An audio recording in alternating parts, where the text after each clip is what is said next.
You're all very welcome. So what we're going to do, we're going to start with both Subhadramati and myself are going to have a conversation. And then at the end of the conversation, we will have an opportunity for questions. We're going to have a short break then, a leg stretch, and then we'll move into a meditation practice at the end of the evening, which will be led by Subhadramati. And that will be a Metabhavana practice. And as you all know, the theme for this evening is love and hate. So I shall, without further ado, begin by, well, just introducing Subhadramati. I think pretty much everyone I've seen who has arrived knows you, Subhadramati. She is our president, but she is also, she's based in the London Buddhist Centre, where she is a Mitra convener, one of two Mitra conveners for the women. And she's also a public and a private preceptor. So what that means is that she has a responsibility, both actually with her preceptor posts, but also with her Mitra convening. She's very involved in supporting women in the ordination process. And then, of course, she also privately and publicly ordains women. And she ordained me a couple of years ago, and it was the public ordination where it was Subhadramati that placed this kesa around my neck in what I still find was a very moving experience when I remember back to the day. So I have a personal connection with Subhadramati. There's lots of things I could say about her. She's very accomplished, and in actual fact, I think over the years, Dharma has said so much about her. So I actually thought I might just say a little bit, something a little bit more personal. So I view Subhadramati to not just be my public preceptor, but also my friend. I've had some very wonderful conversations with her. She, in spite of the fact that she could be perceived as being someone with experience and someone who has important roles within the order and the movement, she's very unassuming. There's a natural openness about her that I just love. And you just meet Subhadramati where she's at, and it's just wonderful. Her honesty, her openness. I love the way when she's even over the course of the evening, you might see this where you ask her a question, and she doesn't pretend to have all the answers. She just gets into dialogue, and she just discusses, and she even processes as she's talking. And I just find that so refreshing. So it is something that I admire greatly in her. I think I'll leave it there. I'm conscious that there's a dog barking behind me in the neighbour's garden, so hopefully it's not drowning me out. So you're very welcome, Subhadramati. It's a delight, an absolute delight to be here with you. And I'm going to actually start, the subject, as I said, is love and hate. How to live, or how to love in a polarised world. And I've actually been thinking about this whole area for a number of weeks now. And so it was, what is it they say, fortuitous that I was invited to do this talk with you this evening. In light of what's going on in the world, I've noticed that for myself, the polarized views that are coming out in so many areas across the world as well as in the movement,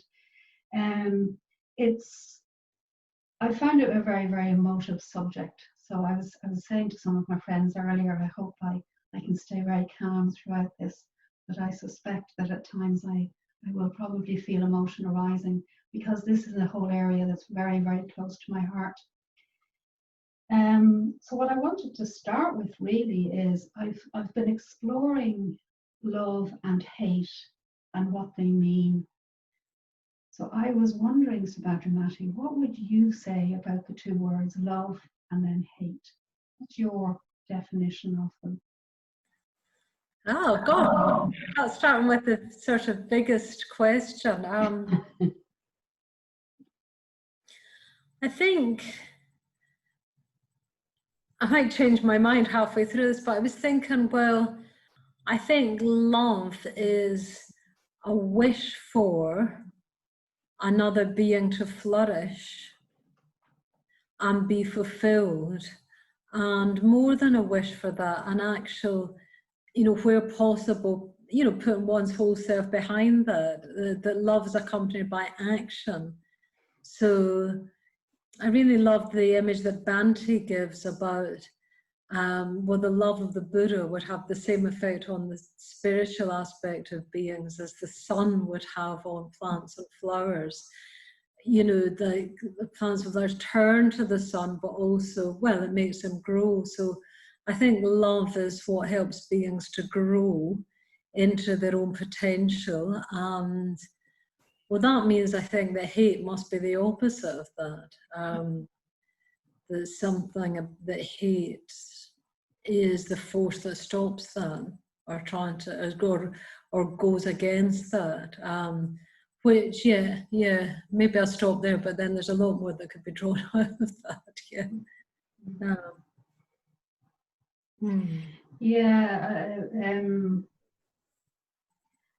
Long before I came to Buddhism, I didn't realize it was a Buddhist phrase. A motto for me in life would have been, hatred does not cease by hatred, but by love alone, the eternal law.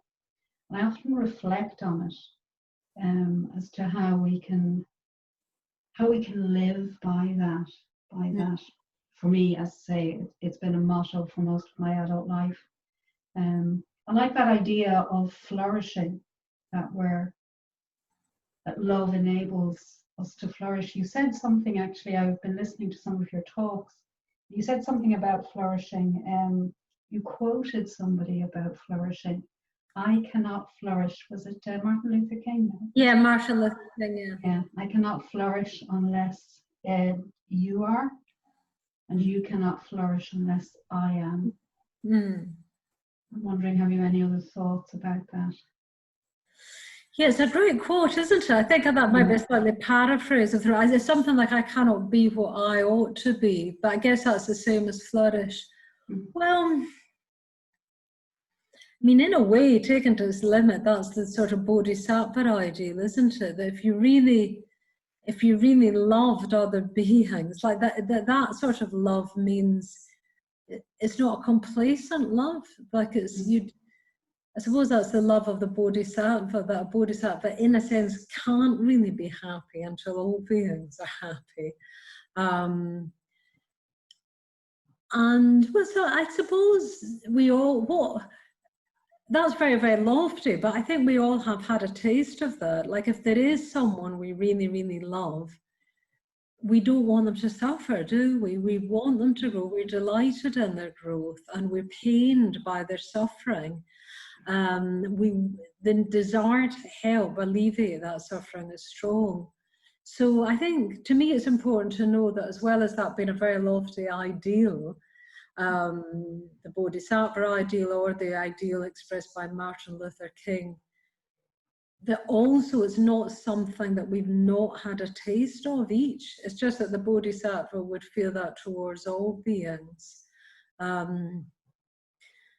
mean, maybe I think it also ties in, I was just realizing something about more deeply about that flourishing, like the sun, when I was saying it early, that because Bhante says that flourishing, that love is like the effect of the sun on plants. Well, that's the effect of sun on plants is natural.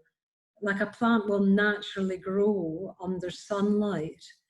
So I think it's also important that love is actually natural. It might not always feel like the strongest force in us or in other people, but actually that kind of love means cooperating with something natural. And if we go against that into hatred, we're actually going against the nature of life itself. And again, that ties, in some way, that ties in with the Martin Luther King quote, or with the bodhisattva ideal itself, because if we turn away from love, we're turning against sort of the very essence of what it means to be alive. So if we hate somebody else, And remember, hatred, I mean, we all probably think, oh, I don't hate, you know, but hatred takes all sorts of forms, and maybe we'll come on to that. Then we're actually going against life, you know, we're actually going against the natural impulse of life. And that means we're harming ourselves as well. And anybody who's hating in any of its forms is harming themselves, even if it doesn't look like it, you know. I don't know what you think about that, but is that... Yeah, no, I'd be in agreement with what you're saying as you're talking. I've always been struck by young children and how they can spontaneously show kindness and compassion. I know they can have other behaviors too, but they can have this capacity to be very, very loving and very compassionate and empathetic in ways that has always fascinated me, because it does seem to be a very, very natural part of being human. But somehow, somewhere along the way, what seems to happen is that we start to cloud it with views and beliefs and judgments that we're learning along the way. Yeah, and I suppose the opposite to that idea of hate, I often quote hatred is like picking up hot coals to throw at someone. I usually paraphrase it and sort of say, well, if you pick them up, who's getting burnt? And the other person can actually bend down and not even be hit. So they're oblivious to the fact that you've given yourself these deep burns. So that although we're projecting hatred outwards very often, it's actually doing more harm within at times. It can be very, very harmful externally, but at such a cost to ourselves within that action as well. Well, it is, and it must be. I mean, I want to say something about the children, though. I mean, I know what you mean, that spontaneity of children, and I think it's also deeper than that. I don't want, because I think we have to be careful we don't sort of romanticize being a child. I think it's just simply adulthood that sort of...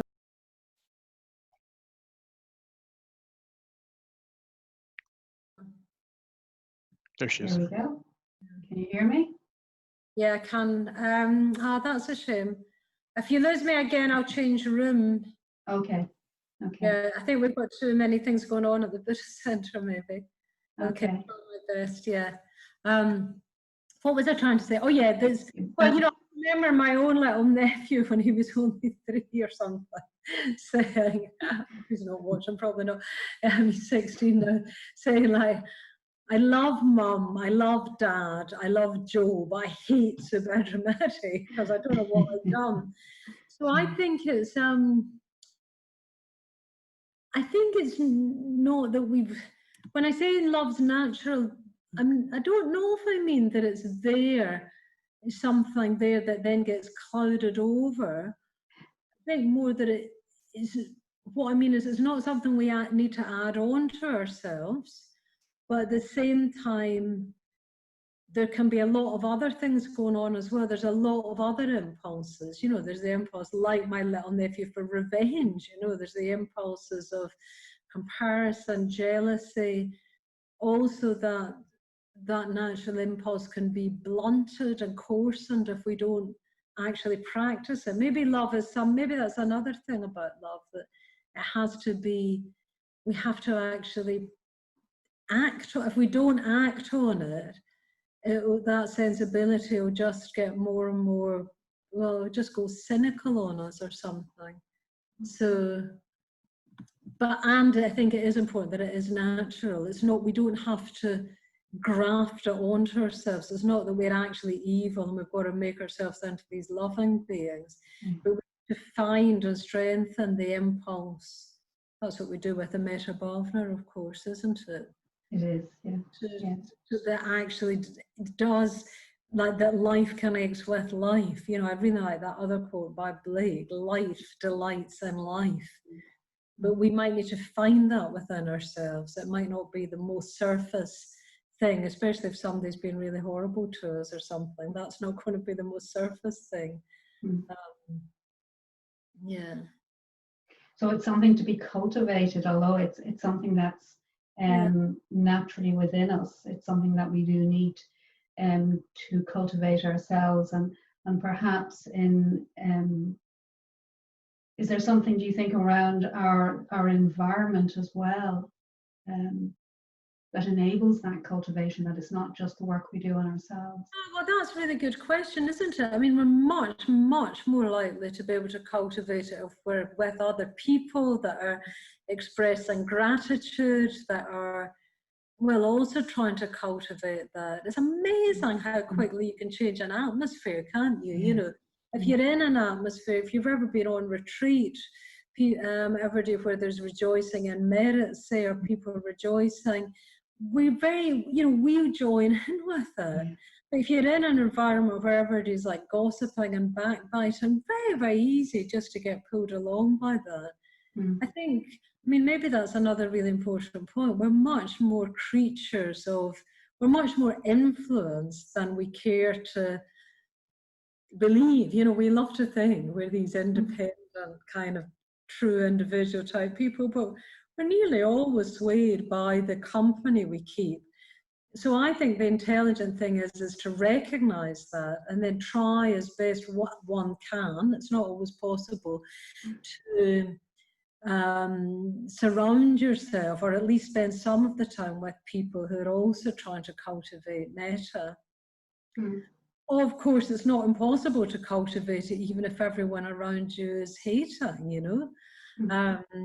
I think I mentioned the last time I was visiting you in Dublin about, right at the beginning of the lockdown, rereading An Evil Cradling, you know, where you've got Brian Keenan, you know, in Beirut, in prison, then not even prison, like in a dungeon really, in a cellar, you know, being beaten and tortured, and actually ends up feeling love for his captors, you know, and realizing that they're suffering more than him.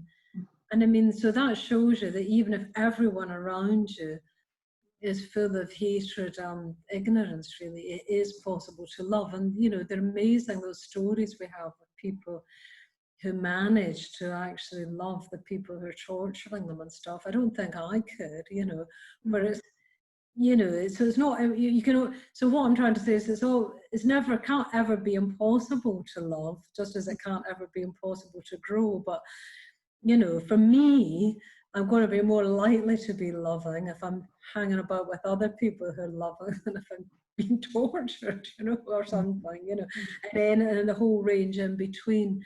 But I think, I mean, maybe that might come up in the questions. I think the environments we choose to spend our time in are much, much more important than often we give credit for, you know, for a long, long time, right up until we realized insight, actually. The environment is going to be really important. But it sounds like you've given that, to ask the question, I guess, it sounds like you've given that thought as well. I have given it thought, and I've given it thought from a couple of points of view. Firstly, that as adults we can choose the environment, and we can, to a degree, we can choose to be in a more nourishing environment some of the time. But also from the point of view of the environment that we're growing up in, culturally, socially, within our families, and how that can affect our views in quite a deeply unconscious way sometimes. I was talking to a friend, sort of reminiscing about some work in peace and reconciliation. And one of the practices or the exercises that we do, where you ask people to say things about a group, another group. So for me, it would have been on the sectarian side. So it would have been maybe people from the Unionist or the Republican side. And people will throw out ideas about what they are or what they aren't. And then the next question you ask is, well, do you have any friends from this particular group of people that you're describing? And often they don't. So then the next question is, so where did you get the information? And what very often comes out is that we've heard it maybe through the television or through conversations at home or at school, where we've been isolated from another community. And so we start to develop these unconscious ideas about the other, the unknown other. I just find that absolutely fascinating. I don't know if you have any thoughts on that. Well, I suppose in a way, as it ties in with that whole theme of why do we polarize? I mean, we're doing that all the time. We're making other people other all the time, aren't we? And we do that in all sorts of ways at every level. But I suppose that would be, well, in its ultimate sense, that's what the Buddha seen through, isn't it? Yeah. Completely. And that's what we're really trying to do as Buddhists, completely break free of that illusion. There's a real me in here and a real world of other people out there. If we did that, then we would not, only love would be possible. So I guess you can then come at it the other way. The more we try and understand another person, it's interesting, isn't it? We can do it in so many ways. There's the different groups of people that we might polarize with, but sometimes the thing I'm most interested in is how we do it with our own nearest and dearest, even. If you live with other people, how, I do it all the time in the community I live in. I mean, these are my friends. These aren't a group I'm actually polarizing with. But every day there's little polarizations about, look, why does everybody always, I don't know, leave the bath mat here or so, basically I'm right and everybody else is wrong, and I need to teach them how to do it. But what it's failing to realize is that from the other person's point of view, usually there's a perfect good reason why they're doing that thing. And I think that also is true at all levels. So I think the practice of trying to put ourselves in other people's shoes, which I think is what you're really talking about, is kind of crucial. If we do that, it's not just that there would be more harmony in the world. I mean, that's fine. That's a good aim to have more harmony in the world. But there's an even higher aim of Buddhahood, which would result in harmony as well. And I think that does, it comes through understanding. It comes through imagination, doesn't it? Trying to imagine yourself in someone else's shoes. Yeah. Do you think it's only through imagination? Are there practical things that we could do as individuals, as communities, within Sangha or even in the broader community? Well, that's interesting. I'm sure it must lead to practical things. I mean, maybe, I don't know if I mean this when I say, I wonder if imagination's key. I suppose, let's see, I obviously want a world where there's more harmony and less prejudice. And I want that to come from the deepest possible place, not as a sort of, I don't know, what's the word? Not as a sort of, I can't think of the word. I think I worry that sometimes the people who talk about harmony and go beyond prejudice seem to be talking about it in quite a hateful way. Do you know what I mean? And then I think, hang on a minute, So that's why maybe when I say imagination, I mean trying to come from the deepest possible place and let that be the thing that informs the action. There has to be action. It is. If there's imagination and no action, then it's just forward. It's just fanciful, isn't it? Yeah. But if there's action without imagination, then it's just, I don't know, I feel that then it's actually adding to the problems and not taken away from them. Maybe that's what I'm trying to say. If there's just action, then it feels, and without an actual effect of a sort of deeper transformation, I think that's limited. And it kind of looks good, but it's not really changing anything. It's just sort of, and maybe it's like the kink on the carpet. It's just, you've got a kink on the carpet here, and it's just smoothing out here, but making it over there, you know. Because if actually the tendency to hatred is very, very deep. It's like the deepest, it's as deep as we are, you know. It's not, we're not going to solve that by just good works, you know. Good works are better than bad works, you know. But it won't actually solve the problem of hatred. That's much, much deeper. So I don't know if I've actually exactly answered your question, but yes, no, I definitely think that action's important.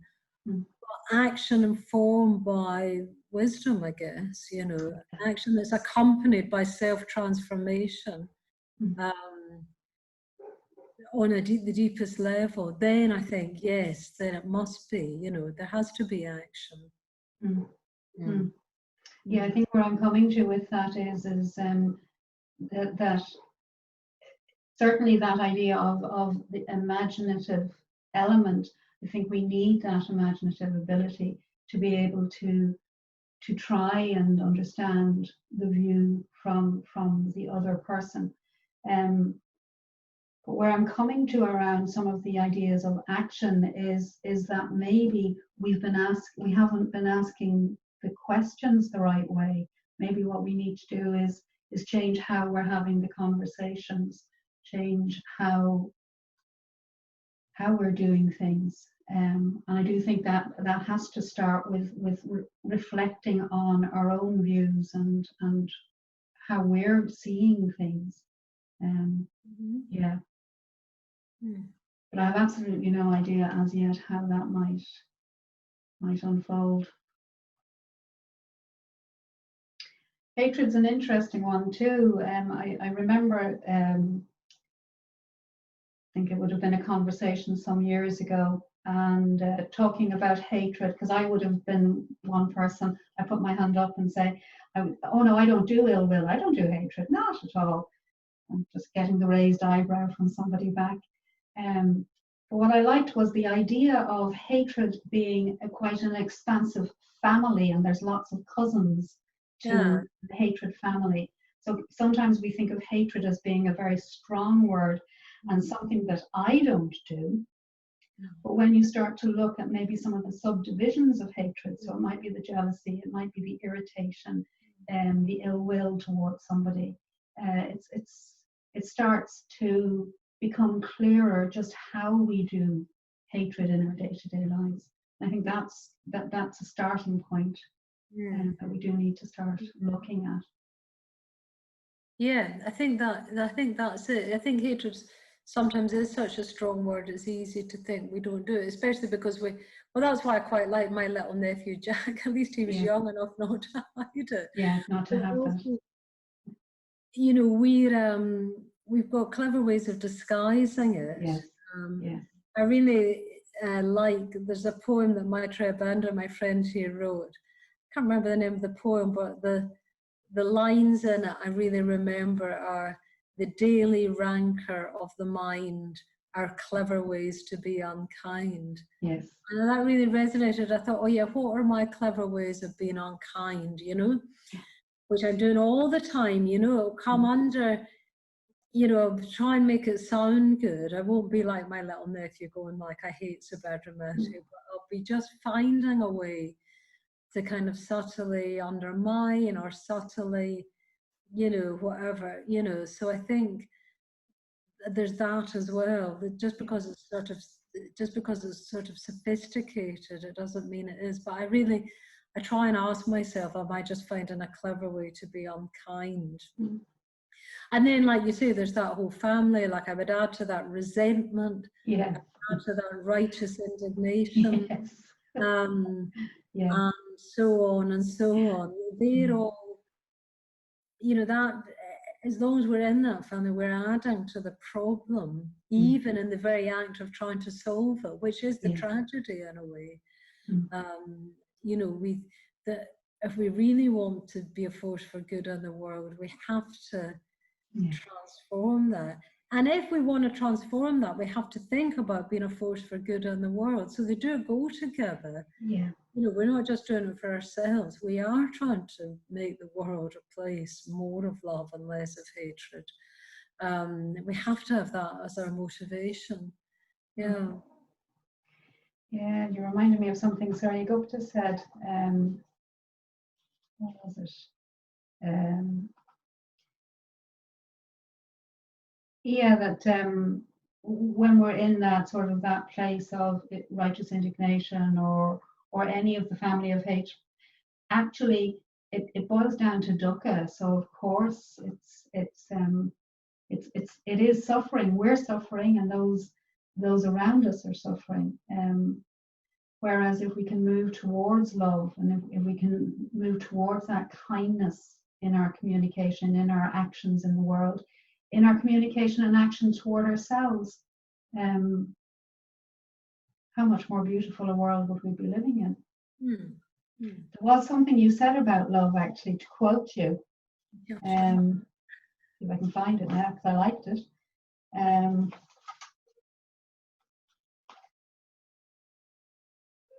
That it was enlightenment, ultimately.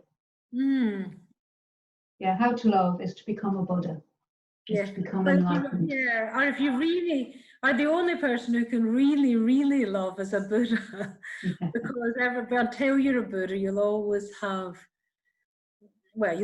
great hatred, delusion. You'll always have partiality, you know. So if we want to really love, we have to be a Buddha. And then this was on another talk again, but then I thought I've been a bit provocative, I suppose. But then if you're not a Buddha, which presumably we're not, then you have to if you want to really love, then you have to commit yourself to an unlimited ideal, which is Buddhism. So I think it's almost like if you want to really love, you have to commit yourself to something that goes way, way beyond what you normally think of as love, you know. Maybe that's what I mean. And then love will unfold. But I think committing yourself to the highest possible ideal, which is the unlimited ideal, I think that's the only ideal you can really commit yourself to. Then, and if you do that, then I think you will start to be able to love, you know, in its fullest sense. Why did you like it when I said that? I was a bit worried about it. I'd gone a bit too far.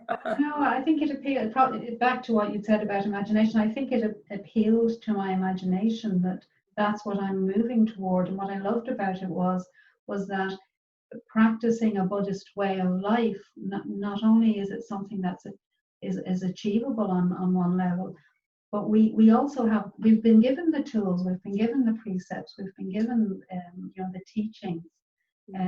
We have the path of ethics, meditation, wisdom, you know, sila, samadhi, prajna, and if each day, if we can actually apply ourselves to those teachings, I think we can only but start to move towards a more loving way of being in the world, a more loving way of communicating in the world. So I was quite excited when you said it, to be honest. Yeah. Because I think it gave me something to work toward. Good.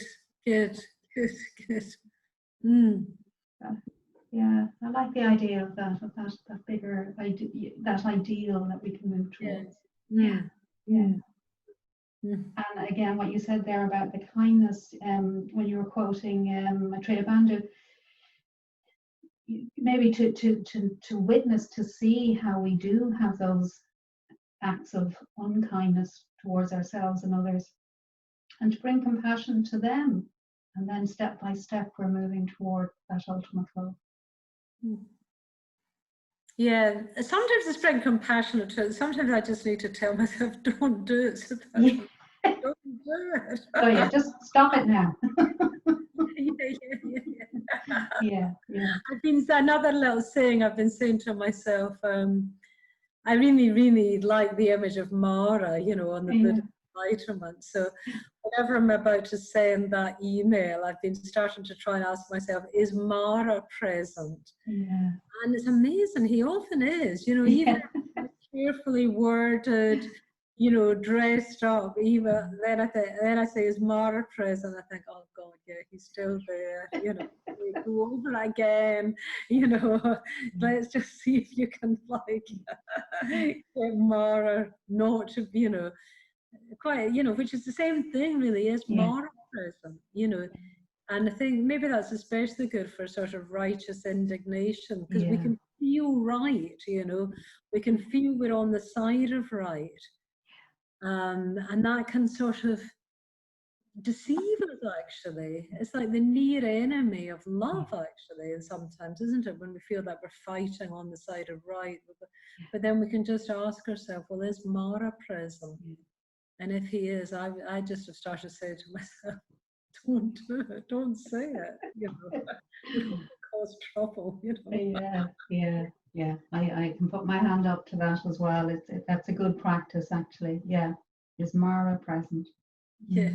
So I suppose really they're some of the day-to-day steps when we're trying to navigate through the world, navigate through what's going on.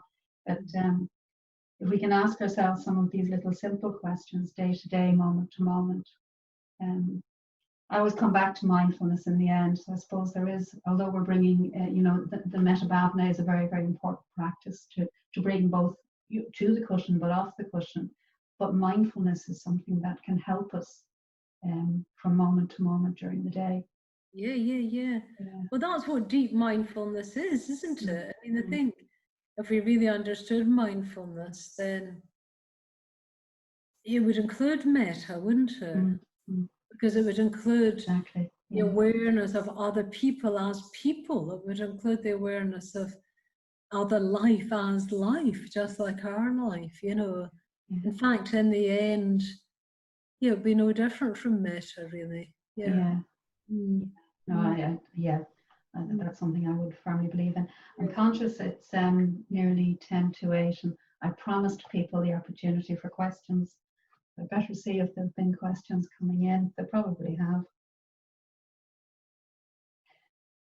See what Daniel has sent me. Okay. Right. No questions so far. Any questions coming in, Daniel? No. Do feel free, everyone. Yeah. If you want to type them into the chat box.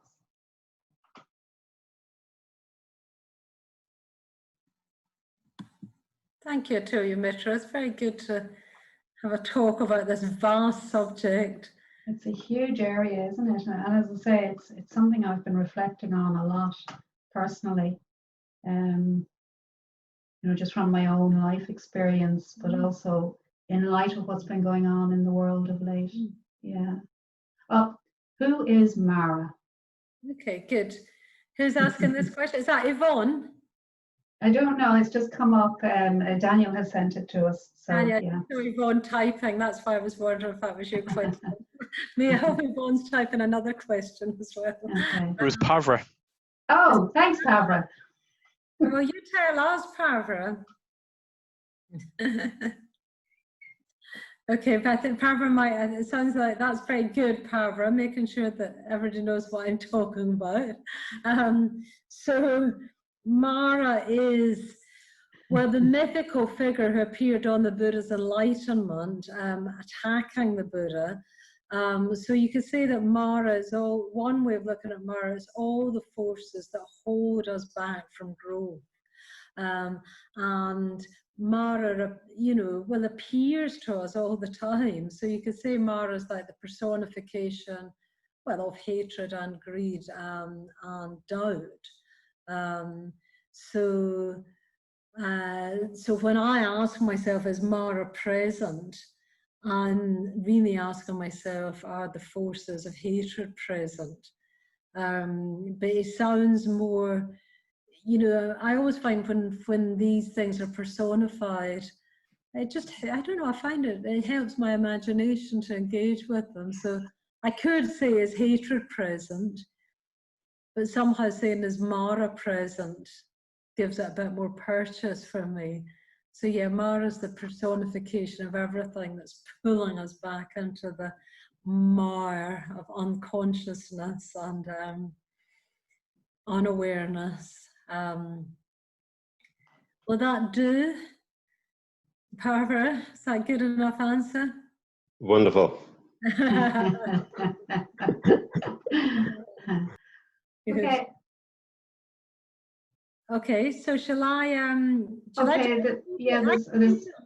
just read them? Yeah. Yes, they're starting to come in hot and heavy now. Yes, yeah. Okay, so Marco, if love is an action when we're experiencing negative emotions, trying as love, yeah, exactly right. Exactly right. Love is an action, not a feeling. Yeah. And as Bhante famously said, you can't always be happy, but you can always be friendly. In other words, you can always be loving. So even if you're feeling terrible, you know, even if you're feeling really sad, really full of doubt, really angry, if you can just be a tiny bit friendly to someone, that is love in action, and that transforms you and that moves you more towards the state of the Buddha. So I think that's very good to draw that out. We nearly always think that love is a feeling somehow, and it might be accompanied by a feeling, but it might not actually, but primarily it's a volition. Like metta is a volition, it's well-wishing, it's simple friendliness. So I think that's really good to draw that out, Marco. Does that respond to what you're saying, Marco? Yeah, good. There's a few more questions on that theme. Do you think it's possible to love but not like someone? Yes, I definitely do, actually. I think that's quite important, that love goes beyond liking. It definitely goes beyond agreeing with someone. It definitely goes beyond condoning their actions. I mean, maybe somebody's been really unskillful. You know, people are really unskillful. People cause harm. People have views that we just cannot align ourselves with. We don't have to. You know, metta isn't saying that we have to. It's going something, and it's even saying we don't even have to like that person. But love really is seeing the humanity of that other person. Well, actually seeing the life in them. It might not even be a human being. You know, love is seeing the life in any other living thing, and wishing to enhance that life. So you might not like them, and you could love them. But if you don't like them, and you also don't wish their life is enhanced, then that's not loving them. If you think that, if you just wish they would just go away, then that's not love. So you don't have to like them, but love means wishing them well in spite of the fact you don't like them. And actually, in a way, that's a very powerful form of love. Can you see how that's a bit closer to the love of the Buddha, because it's impartial. While we're thinking, if we think we'll only love people that we like, then you're putting yourself at the middle of everything, like the great sort of judge and jury, sort of meting out love here and there. Okay, you can have it because I like you, but you can't have it because I don't like you. That's putting yourself right bang in the middle of everything. Whereas the love of a Buddha is completely impartial. It's nothing to do with whether you like somebody in the end or even agree with them. So yes, you can love somebody without liking them. What I will say on that is, if you really don't like somebody, well, this is the stuff of the Metta-bhavana, isn't it? If you really don't like them, if they've really harmed you or harmed somebody you love, or if they've got views that you can't possibly agree with, you might not be able to go straight to love, but you might start with patience. You might start with understanding, as Atulyamitra described, trying to imaginatively connect with, well, what conditions have led that person to being like that. You know, so you can use your intellect, you can use your intelligence to reflect. So, you know, yes, you can love somebody without liking them. Yes, we can love those people that are in the fourth stage of our Metta-bhavana, but that might take quite a bit of work to get to that point. As we know, it takes actual practice, yeah? Does that, I hope that answers the question. I don't know who answered the question. Yeah, it came in through, Daniel sent it to me. Okay. Yeah, well, I hope it's responded, yeah. There's another question in here before we move. Some of the others are coming into themes now. Wondering about the idea, the polarization begins within. So it's a question. So I'm guessing it's, you know, does polarization begin within? Well, I think it probably must do, actually. I mean, it's very easy to think it doesn't, that it's the other person's sort of fault somehow, but I think it must begin in our own hearts, actually. I think all reactivity, no matter what the stimulus is, no matter what the occasion of it, must begin within. And I think what proves that is that, well, sometimes we don't react, you know, to the very same thing. Sometimes if we're feeling very well, or if we've just been on retreat, the very same thing can happen and we don't get into polarization. So I think the work really, I hate to say it in a way, but it does start within ourselves, you know, no matter what the other person's done or is doing. The only person we can work on is ourselves. Yeah. I see that your previous answer that you gave answered the question very well. Thank you, that person has said. Okay, good. So let me see, how do you work with anger? Okay, so how do you work with anger comes into, I think, there's another one on that theme. I know I suffer when I hang out with my cousins. Resentment.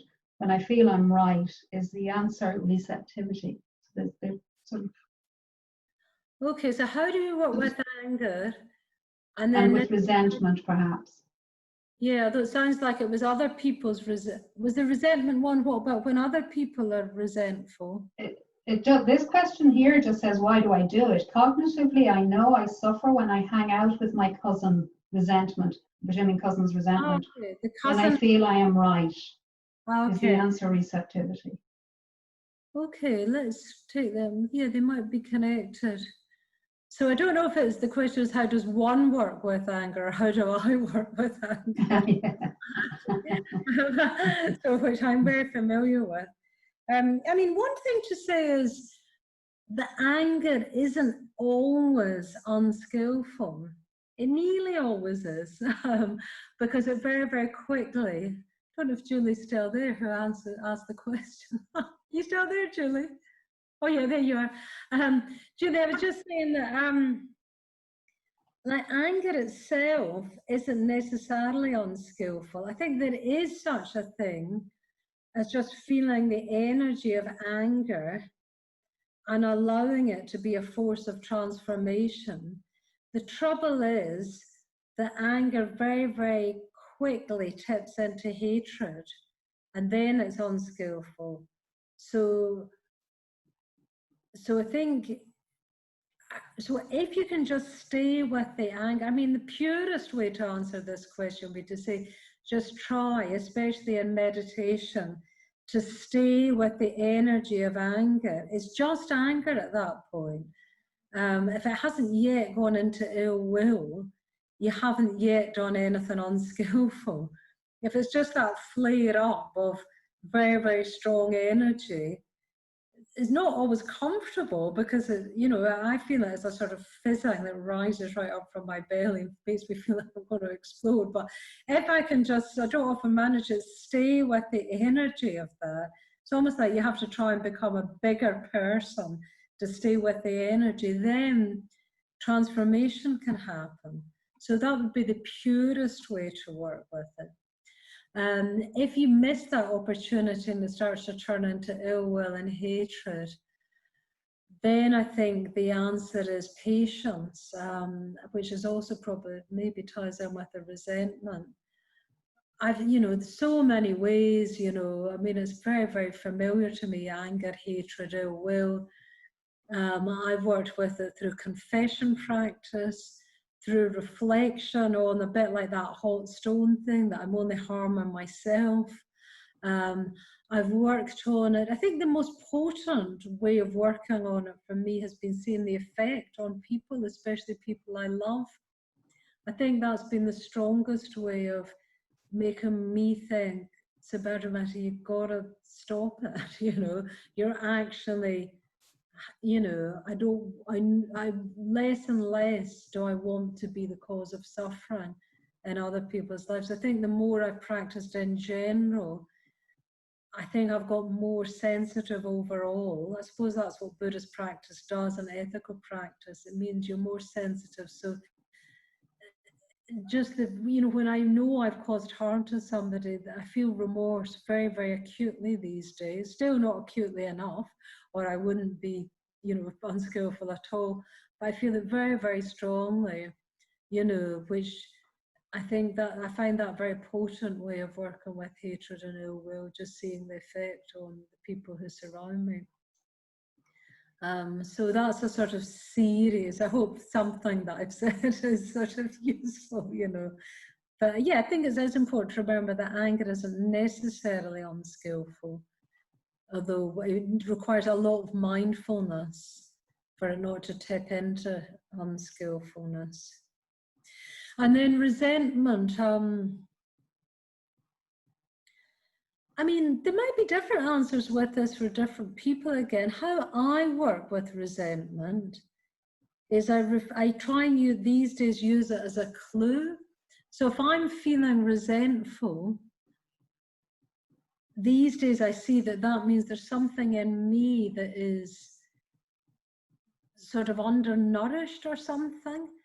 Like if I'm feeling, what I mean is, say I'm feeling like totally happy and fulfilled and joyful, then it doesn't matter what other people are doing. It doesn't matter if they're, it doesn't really matter what they're doing.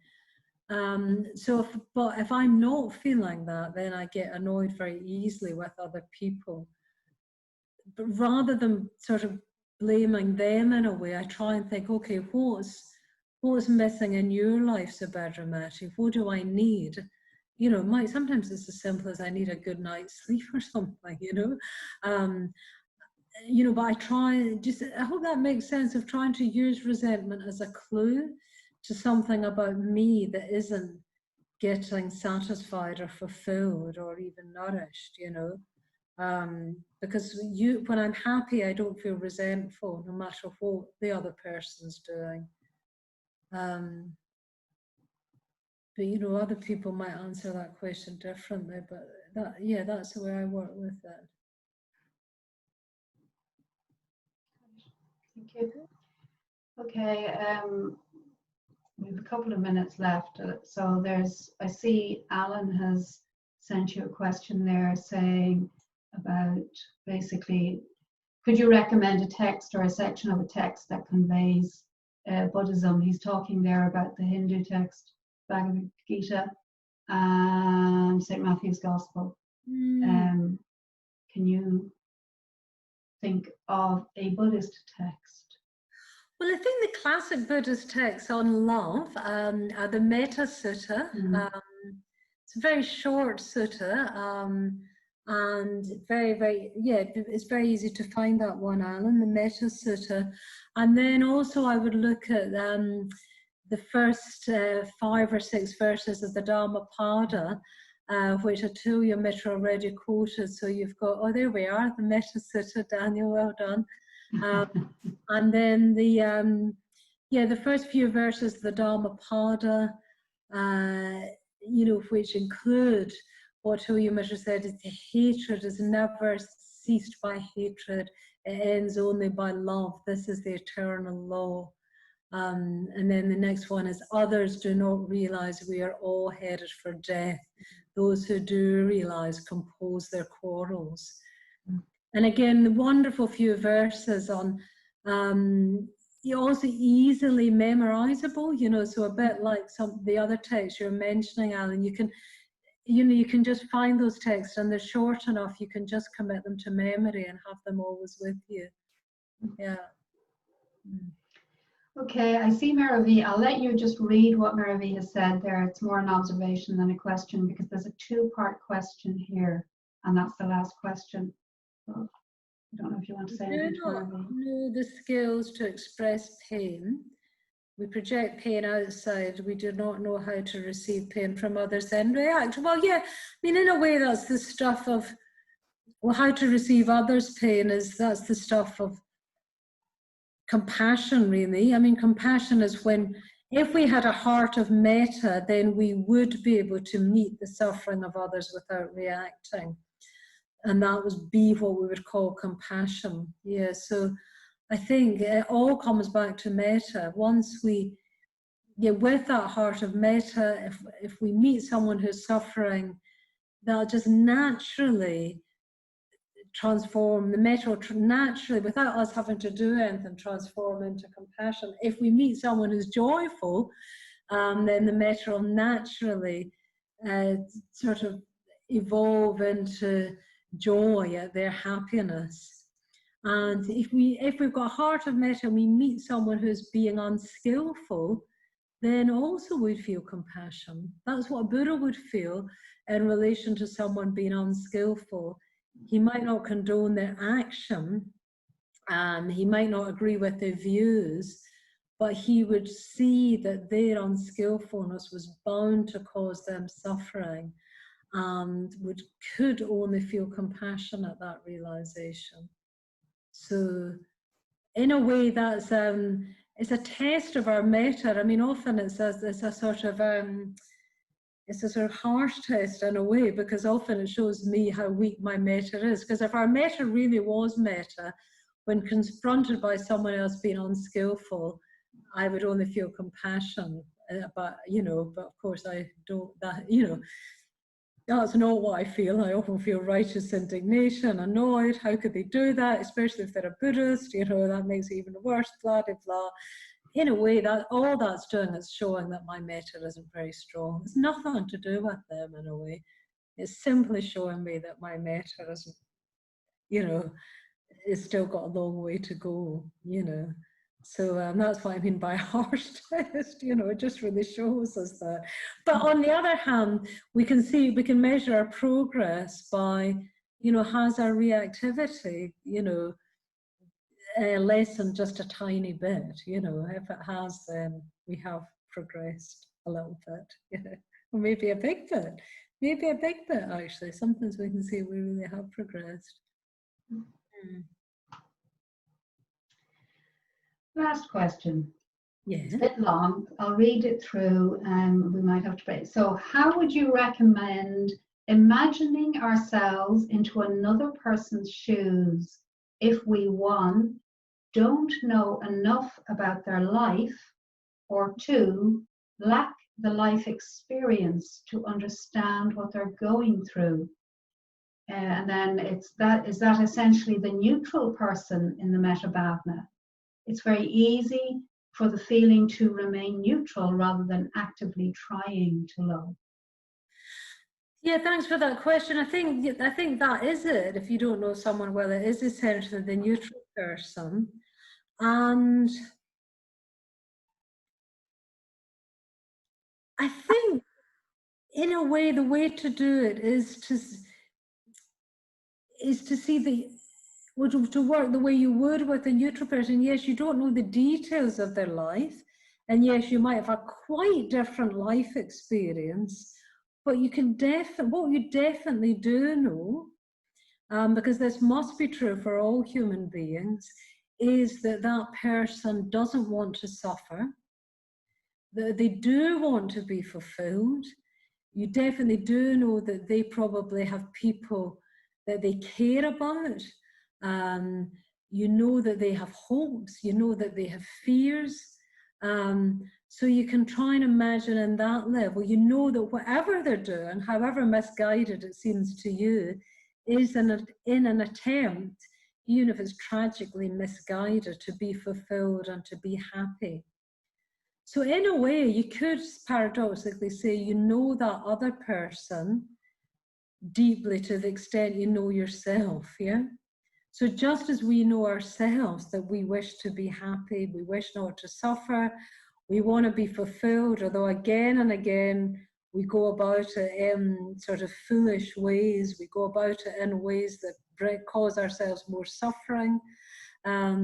Just as we do that, that's what other people are doing all the time. Even if the way they do that looks totally different from the way we were doing it.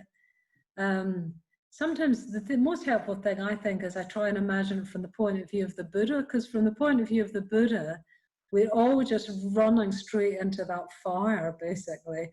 That's what the Buddha's saying. I always think the Buddha must just be looking at us as it were, thinking, oh, like, what are they doing? You know, haven't they learned anything? They're running straight back into those fires of craving and hatred and delusion. I've tried to, you can imagine the Buddha said, I've tried to tell them, oh, this will just bring their suffering.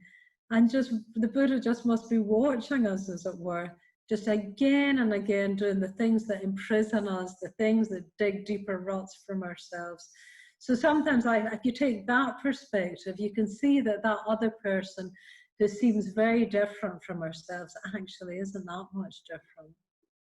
Isn't that much different, you know, from if you almost stand back, imagine yourself like, I don't know, standing on the moon or something, looking down, you know, you just see everybody doing roughly the same thing, you know, to be honest, you know, maybe some a bit more or a bit less, but at the end of the day, we're all doing roughly the same thing, which is doing all the things that are no good for ourselves, you know, and occasionally managing to do something that is good for us, you know. Yeah. Mm. Thank you. We've come to the end of the questions. Great questions. Thank you, everyone. Yeah, thanks. So it's now 12 minutes past 8, so we'll have a comfort break, and then we're going to come back and meditate together. Yes, we do. Should I finish about 5 to 9 or something? Yes, please, if that's okay. Of course, that's fine. That gives us quite a long, nice time to meditate. Okay. Mm-hmm. Good.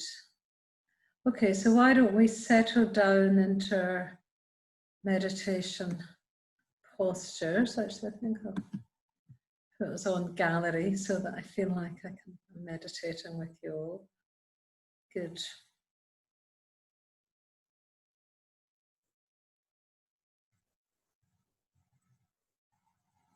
Good. So settling into your posture. You might want to face your shrine if you're with your shrine, or just dim your computer light a little bit. So we'll take a few minutes to settle, then I'm going to give us a little reading from those verses of the Dhammapada that I was mentioning. And then we'll have the Metta Bhavana. But first of all, just really taking the time to settle. See if we can get a sense of our weight dropping down. Maybe just taking a few deeper breaths.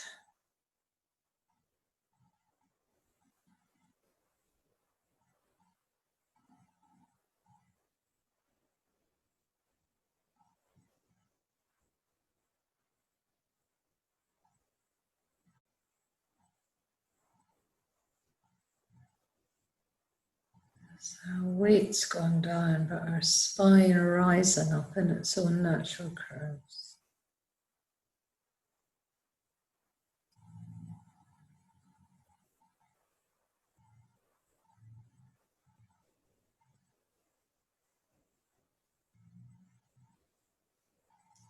Very soft.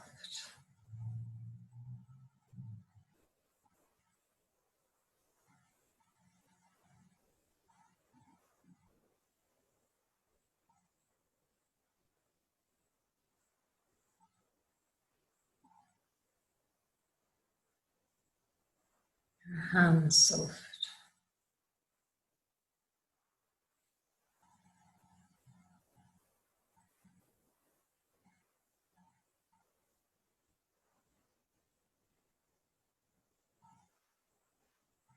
And our belly soft.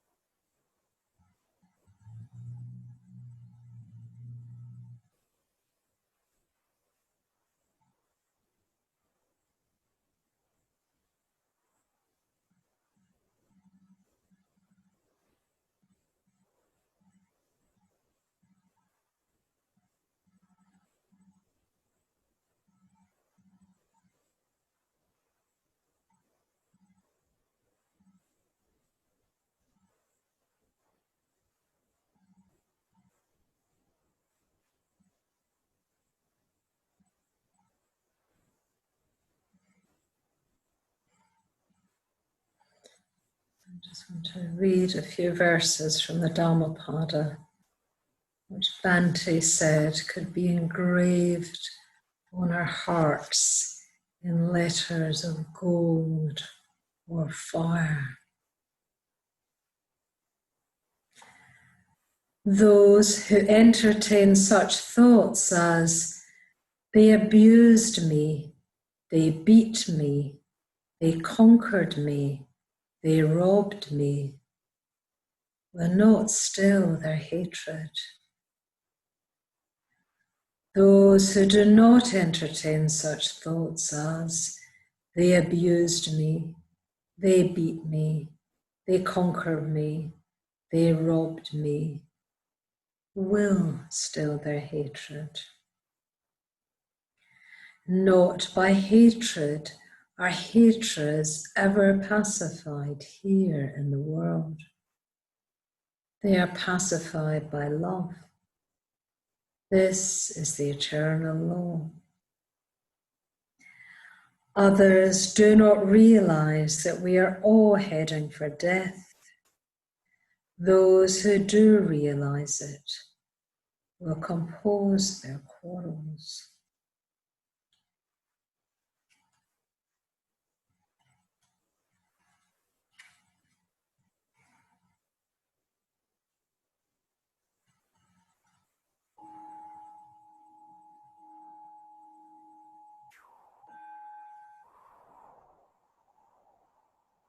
Metabhavana.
Bringing the neutral person to mind as vividly as you can.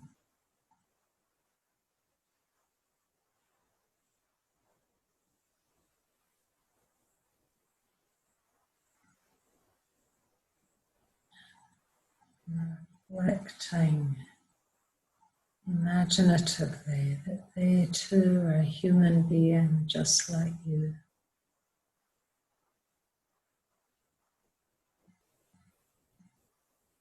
They wish to be happy and fulfilled.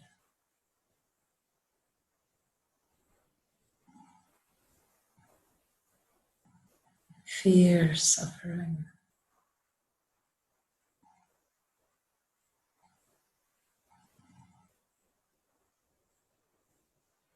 Wishing them well.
with the difficult person, acknowledging the difficulty or the disagreement, but not fixating only on that. Trying to see beyond that, beneath that.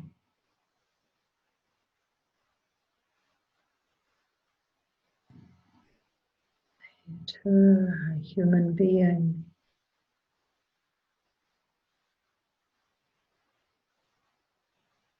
who don't want to suffer, fear suffering. They wish to be happy and fulfilled.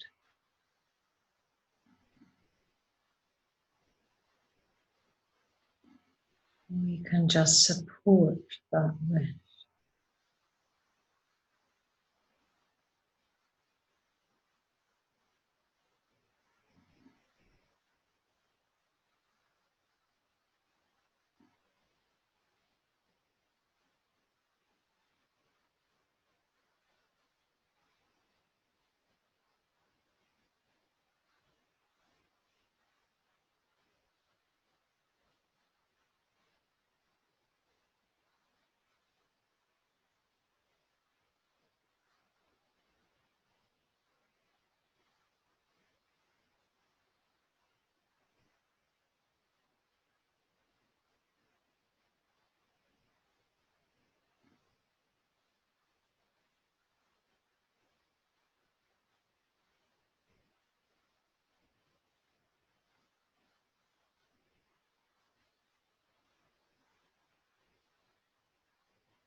And now imagining all four people together, including ourselves.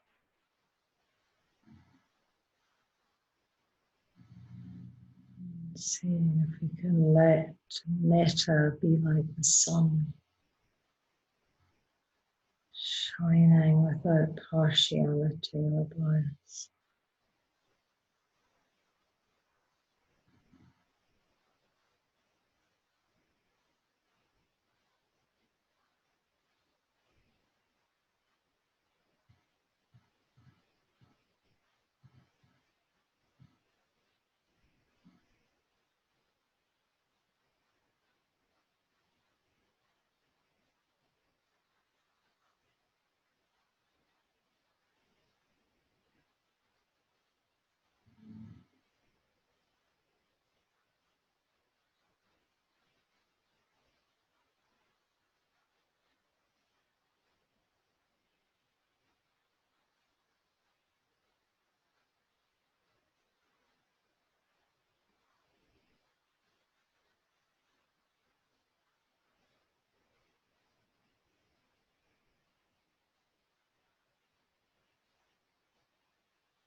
extending to more and more beings.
And now for the last few moments, still sitting still with our eyes closed, just relaxing any efforts we're making to cultivate metta, just sitting.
Recite transference of merit and self-surrender. You can do that in call and response, so you can just respond in wherever you are. May the merit gained In my acting thus. In my acting thus. Go to the alleviation of the suffering of all beings. Go to the alleviation of the suffering of all beings. My personality throughout my existences. My personality throughout my existences. My possessions. My possessions. And my merit in all three ways. And my merit in all three ways. I give up without regard to myself. I give up without regard to myself. For the benefit of all beings. For the benefit of all beings. Just as the earth and other elements. Just as the earth and other elements. Are serviceable in many ways. Are serviceable in many ways. To the infinite number of beings. To the infinite number of beings. Inhabiting limitless space. Inhabiting limitless space. So may I become. So may I become. That which maintains all beings. That which maintains all beings. Situated throughout space. Situated throughout space. So long as all have not attained. So long as all have not attained. To peace. To peace.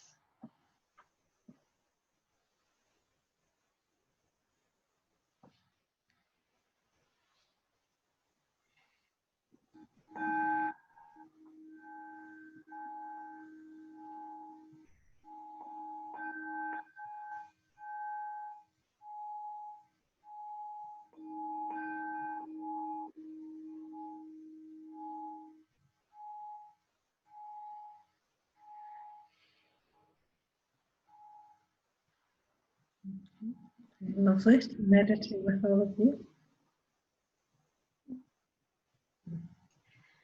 Thank you. Thank you, Subhadramati. Well, I'm sure Daniel's going to let everybody unmute in a moment, and we can have that wonderful cloud of gratitude. But I would just like to thank you for a lovely evening and a delightful conversation. I always feel when we have conversations that I go away with a more expanded view of whatever it is we're talking about. But it's not just a mental expansion, it's a heart expansion as well. And tonight's no exception. So thank you for a delightful conversation. Right.